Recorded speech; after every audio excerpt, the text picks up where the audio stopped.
The Mysterious Traveler.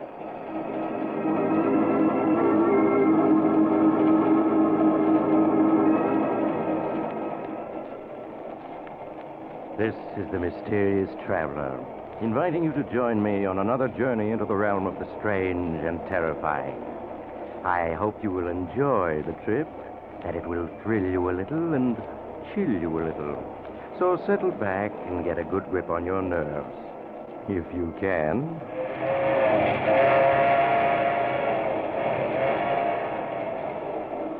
Where are we going? We're going to call on Edward Farrington and his three sisters, a little family of four who love each other devotedly, and whose story I call The Symphony of Death.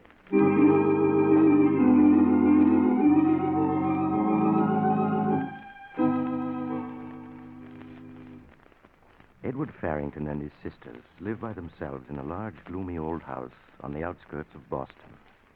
It is evening, and Edward is on his way home when his attention is attracted by a small establishment which is advertising a closeout sale. An economical and foresighted man, Edward stops his car and enters the dimly lighted shop. Good evening, sir. May I serve you? I'm not sure. I saw your sign, and it occurred to me that by purchasing now something I'm sure to need sooner or later, I might save a substantial sum. You are very foresighted, sir. Now, here is a design I can recommend unreservedly. A simple white column, yet cut from the finest Carrara marble. I see. The angel on top is of a single piece with a shaft. It can never be dislodged or separated. In every inch, in every line, it expresses dignified grief. Yes, I agree with you, but I'm afraid it's too expensive. What are these stones here in the corner? Please? They are our simplest design. Polished granite cubes with just enough room for the name and the date. They are excellent memorials, but I am sure in the long run you will get greater satisfaction from something more appealing to the eye. No, I think these will do excellently. Yes, they're just what I had in mind. I'm particularly pleased by the fact that they're all alike. I see. You wish all four of them, then? No, not four, just three. Three will quite prepare me for all eventualities. Will you be able to store them for me until they're needed? Yes, we can store them at our main warehouse, if you wish. Excellent. I suppose I might as well give you the inscriptions to be carved on them while I'm here. You can leave room for the dates to be added. Of course, sir. Then if you'll just take this down. In loving memory of Florence, sister of Edward Farrington. Yes, sir. In loving memory of Martha, sister of Edward Farrington. In loving memory of Emily, sister of Edward Farrington.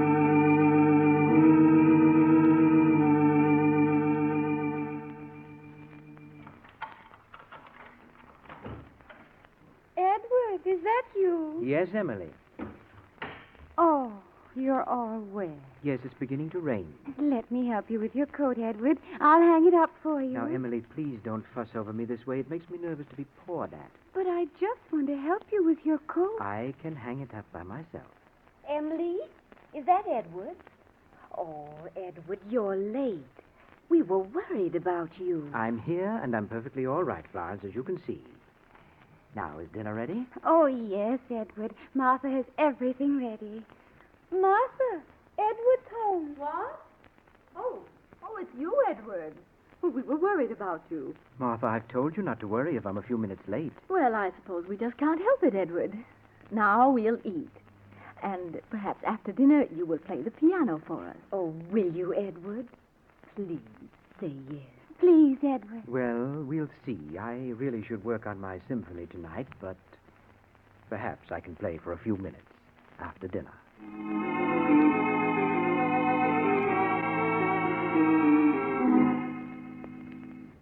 And so, after dinner, Edward played for his sisters on the great piano in the library.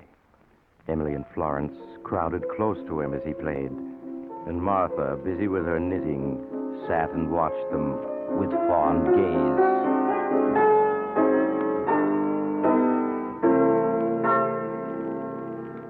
Oh, that was lovely, Edward. Please play some more. Yes, something we can sing. Well, all right. Just one more, and that's all.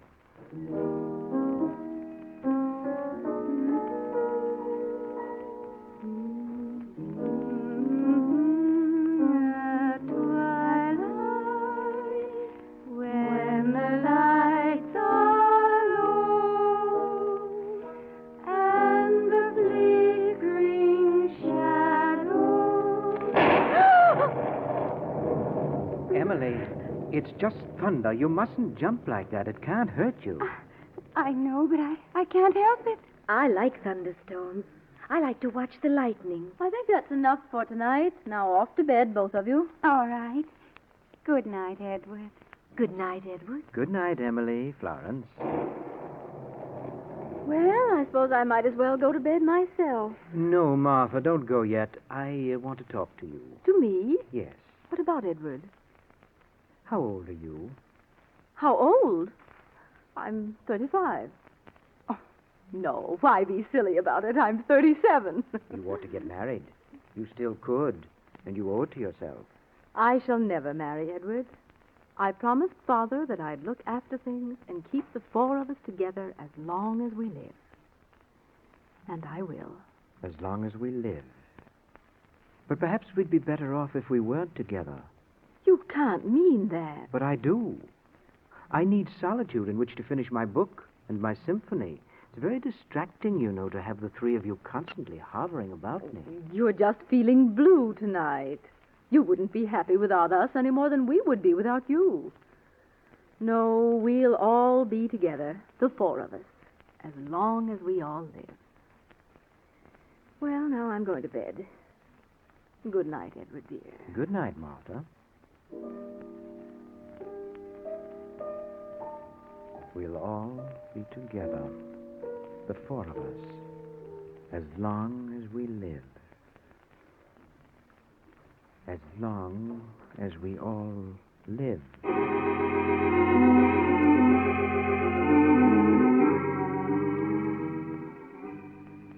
In the morning, it was still raining. After breakfast, Edward shut himself in the library to continue work on his symphony.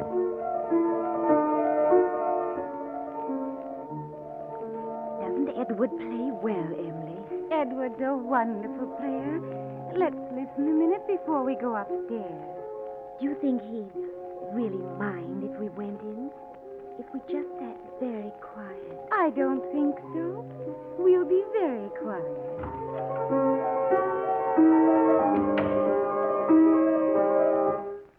Who's there? Oh, it's you two. We're sorry, Edward. We didn't mean to disturb you. We'll go right away. No, you don't have to go. You mean we can stay, Edward? For a minute. I'm going to stop for a smoke. I'll bring you the cigarette. Oh, the cigar box is empty. Empty? Why, I was positive I had plenty of cigarettes. That's why I didn't buy any yesterday. You did have a lot yesterday. I saw them. Well, they're gone now. And I suppose I'll have to drive down the hill to the drugstore and get some more. And that will mean I'll get nothing done this morning, nothing whatever. I wish I had someone I could send for them. Edward, let me go for you. In this rain? Why, you'd get soaking wet, Florence. Well, I could take the car. Take the car in weather like this? But I'm a good driver, Edward. You once said so yourself. And I have a driver's license. You know I have. You helped me get it. Yes, that's true. Well, but... I'd be very careful, Edward. Well, you must promise to drive very slowly down the hill to town. Oh, I will, Edward. All right, then, Florence. Here's the key to the car. The old car, of course. Now, be very careful. Oh, I will. I promise I will. May I stay and listen until Florence comes back? Well, I suppose so, seeing you're here already. You don't like us to be around, do you? Sometimes I think you don't like us at all anymore. Oh, that's nonsense. It's just that I'm trying to get a great piece of music written, and you keep disturbing me. Oh, there goes Florence in the car now. She's going fast. Florence likes to go fast. And then step on the brakes. She promised to be careful. I know, but she forgets. Well, I'm sure she'll be all right. Now I must get to work.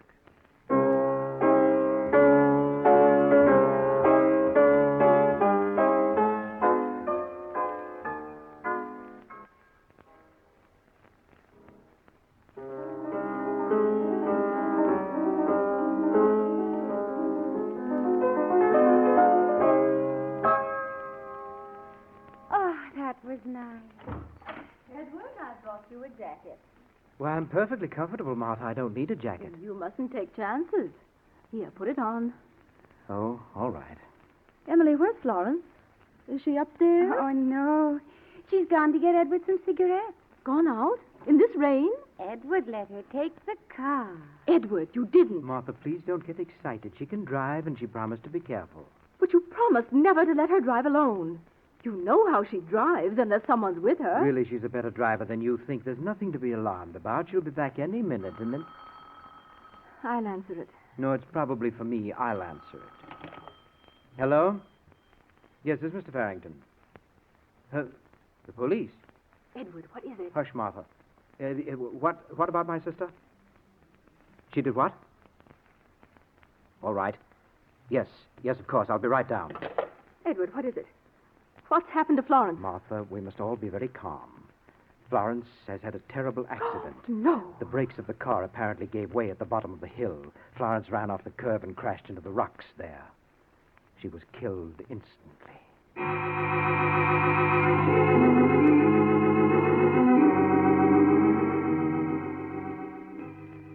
The official investigation into poor Florence's death established only the fact that the brakes had failed. But the brakes had only been checked the day before, as Edward proved to the police. Accordingly, they ascribed death to an unfortunate mechanical failure and closed the case.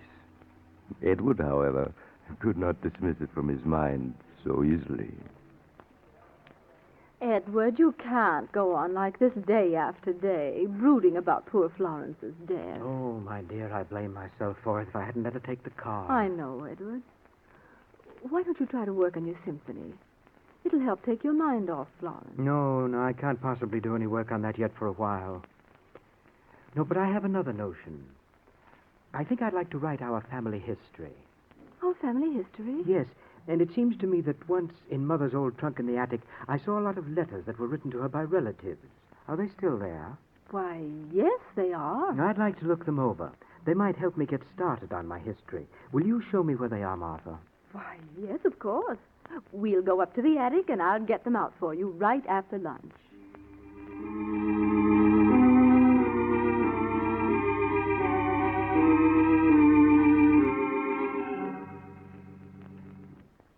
Here are the letters, Edward. Mother wrote a lot of letters those last few years, after the doctor said she must never leave the house. Yes, I remember. How quiet and dark it is up here in the attic. We used to play hide-and-go-seek here, the four of us. Yes, until Mother died. I've often wondered about that. She fell from one of these attic windows, I remember. She was leaning out, looking at the river, and she slipped. Yes, it was that window there. The one looking down into the courtyard. I'd like to look at it.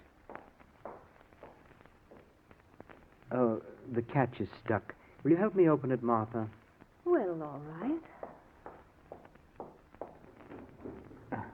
There. It's almost 50 feet down to the courtyard. She was killed instantly, wasn't she? Yes, but let's close it now. In a moment. Martha, did Mother really slip and fall, or did she throw herself out? What makes you ask that? I was only 8 at the time, but it seems to me Mother was wandering badly in her mind there at the end. And then I recollect hearing Father say something about an asylum to Uncle George. Edward, you mustn't say that ever again. It would terrify Emily. But it's true, isn't it? Yes, it's true. Poor Mother. It's strange you calling her Mother because she wasn't really your mother. No, but I always think of her as Mother. I was only 2 when Father married her.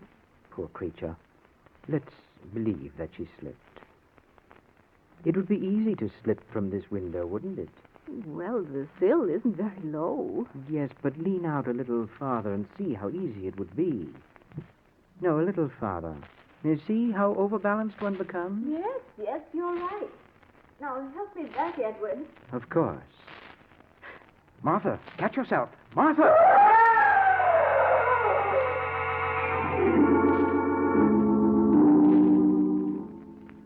Poor Martha's tragic death, coming so soon after Florence's, was a great shock to Emily and Edward. But Edward recovered from the tragedy somehow after a few weeks. and as though determined not to let it upset him, spent many hours a day at his beloved piano, working on his projected masterpiece.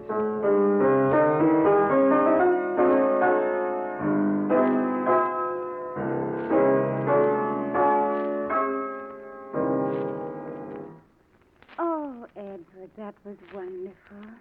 You played just like you used to, before Florence and Martha died. Yes, I'm getting my old touch back.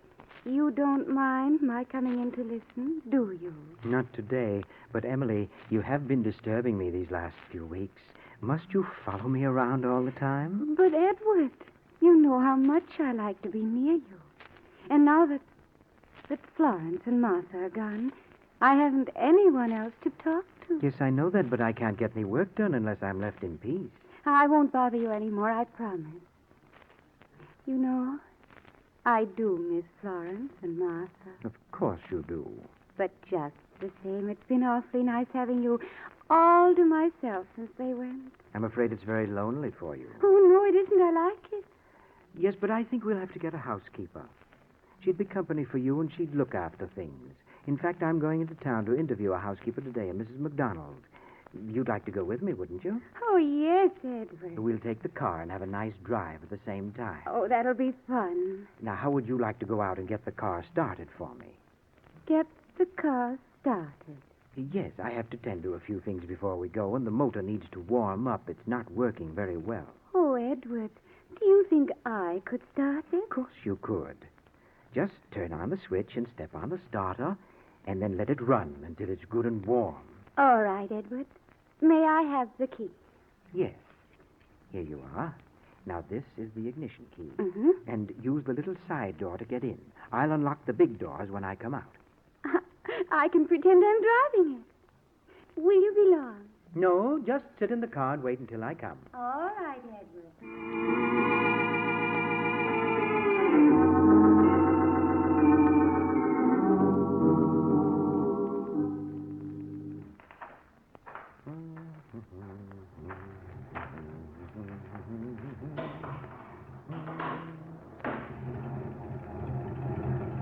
Here I am, Emily.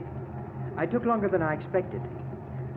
I hope you haven't been sitting here with the motor running all this time. Emily! Emily!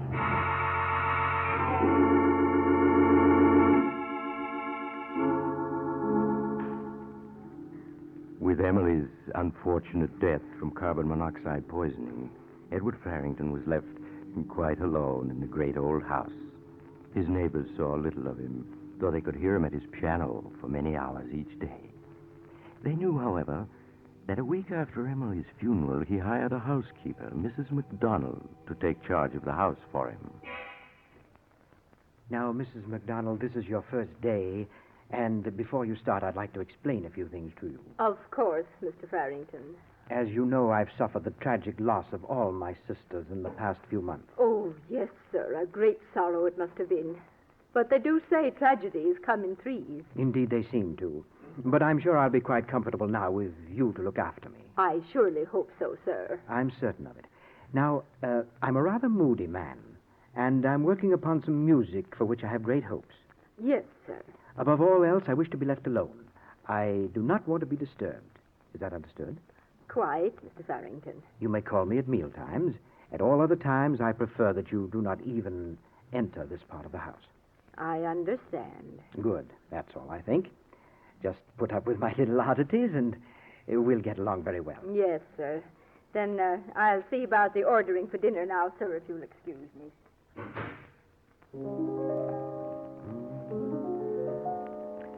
Now, let me see. The second movement needs touching up, so perhaps I'd better... What is it, Mrs. McDonald? I thought I said I was never to be disturbed. I'm very sorry, sir, but there's a gentleman come to see you. It's Detective Barnes, sir, from the police. From the police? Am I to be bothered with more stupid questions? Well, show him in. I suppose I must see him. Yes, sir. Will you go in, sir? Thank you. Good morning, Mr. Farrington. You remember me, I think. Yes, Mr. Barnes, I remember you. In view of the number of ridiculous and unnecessary questions you asked me after the deaths of my poor sisters, I have good reason to remember you. I've come to ask you more questions, Mr. Farrington. Tell me, did your sister Emily have a driver's license? I really don't know, and I don't care. You should care. Listen to me. First, your sister Florence died in an auto accident when brakes that had just been inspected failed to work. Even modern automobiles aren't proof against mechanical failure. Then Martha died in a fall from an attic window. Her body landed in the courtyard a full 6 feet from the wall of the Well, house. what of that? It was much too far away for her to strike, unless she leaped or was pushed. And you have said she didn't leap. I repeated, she did not leap, she fell. Perhaps. Now we come to Emily. She died of carbon monoxide poisoning in a closed garage. Well? You have said it happened because she went to get the car out to drive you downtown. That was your statement under oath. And a perfectly accurate statement. But I have just learned from the neighbors that Emily didn't know how to drive a car. Well, of course she could. Furthermore, they say her mental condition was such she could never learn to drive. Well, perfectly absurd. Did she have a driver's license? I repeat, I do not know. Because if she didn't, your statement is false. And if any part of your statement proves false, Mr. Farrington, I trust I make my meaning clear. Mr. Barnes, you can't show one jot of evidence to back up your ridiculous suspicions. Any court in the land would laugh at you for them. I can show no direct evidence. But there is such a thing as circumstantial evidence. You haven't even any circumstantial evidence. I have a world of it. The brakes on your car failed, and you are an amateur mechanic. Well? Martha's body falling so far from the building that she must have been pushed. Mere conjecture. Finally, Emily dying in a car she couldn't drive, though you have said she was going to drive you downtown. And she was. You've done nothing but build a tissue of fantastic suspicions. A jury will take them more seriously, especially when they learn that just before the first death, you bought 3 tombstones, one for each of your sisters. That shows what you were planning. It shows nothing. It was a sale. I was merely being foresighted. Then, Mr. Farrington, why didn't you buy 4 stones? One for each of you. I refuse to discuss the point. There was no reason for me to kill my sisters. No normal reason, perhaps. Though now that you are alone, you are living very comfortably on the income from your father's estate. Indeed. Furthermore, Mr. Farrington, I have checked on your family history. I know the truth about your unfortunate mother. Well? The fact concerning her might cause the jury to look differently upon you. It might influence the jury to bring in a verdict of murder while of unsound mind. Get out. Get out of this house, do you hear? You can prove nothing. Nothing whatsoever. All right, Mr. Farrington. I'm going. But I'll be back. No, wait. I'm ill. Help me. Here, sit here. That's it. It's my heart. There's medicine in my desk drawer. There. A small bottle. In the desk here? Yes. Here's the blue bottle. Is this it? Yes. Hurry. There's water in the thermos jug. Yes, I have it. Here's the water and the pill. Swallow it. Yes. Thank you. That's better. The pain is going away. Then, Mr. Farrington, I'll be on my way. I warn you, I'm going to check as to whether Emily had a driver's license. Today is Sunday, so it may take me a few hours. But if I find she had no license, I'm going to return with a warrant for your arrest. No. There's no need for that. Of course, the poor simpleton had no driver's license. I should have thought of that. I should have thought of that. Then you admit you killed her. Certainly I did. Why shouldn't I? She annoyed me.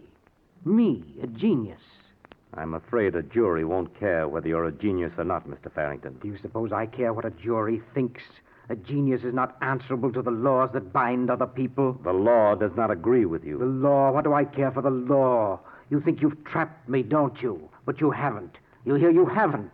I think I have, Mr. Farrington. You fool. No one is going to put Edward Farrington in an asylum. No one. In a minute, I'll be beyond your reach. What do you mean? I mean that tablet you so obligingly got for me is a deadly poison. Poison that I bought months ago. You and your circumstantial evidence. You're never going to get a chance to use it. Never get a chance to blacken my name. But Detective Barnes. Yes? What is it? Promise me one thing. Promise me you won't let them bury me with my sisters.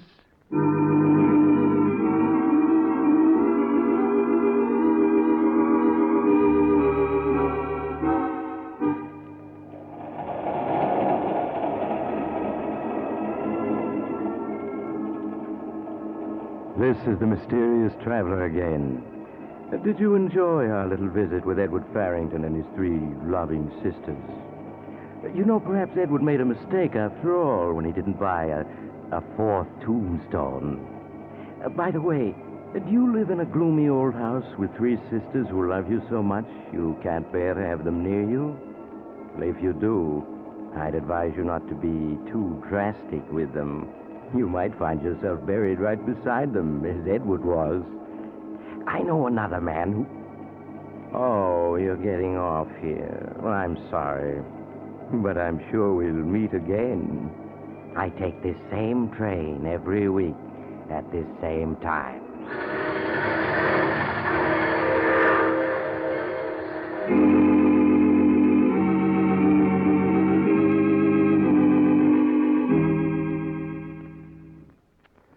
You've just heard The Mysterious Traveler, a series of dramas of the strange and terrifying.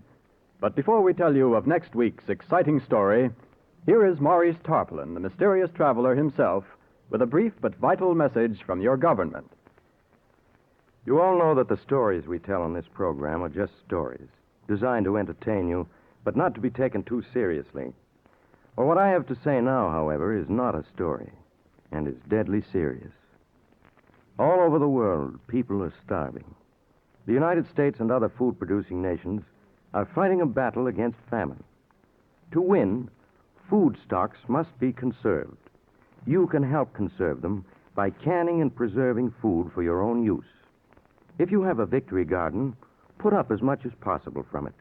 When your local markets feature an abundance of fruits or vegetables suitable for home preservation, can or preserve a winter's supply and release that much commercially canned food for the starving.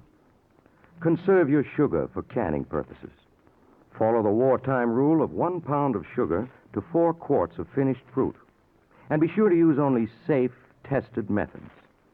If you want information on any phase of home food preservation, write to the United States Department of Agriculture, Washington 25, D.C. Thank you, Maurice Tarpaulin. In addition to Maurice Tarpaulin, today's cast included Eric Dressler, Hester Sondergaard, Ann Tiemann, Inga Adams, and Martin Wolfson. Original music was played by Doc Whipple. The Mysterious Traveler is written and directed by Bob Arthur and David Kogan.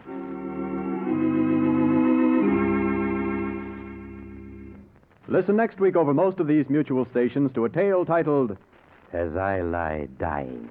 Another Tale of the Mysterious Traveler.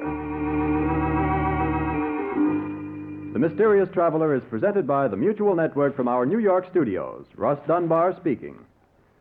Stay tuned to this station for another exciting crime drama, True Detective Mysteries, which immediately follows station identification. This is the Mutual Broadcasting System.